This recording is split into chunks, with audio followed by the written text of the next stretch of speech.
Hello viewers, welcome back. In this video, today we will learn how to calculate addition of logarithm values. When characteristics of logarithm values are positive, their addition is done ordinary way.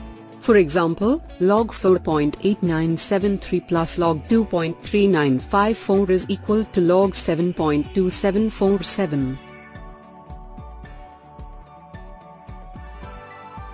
Similarly, when the characteristic of one or more logarithms is negative, the characteristics should be separated from the mantissa, and the addition of the two should be separately done.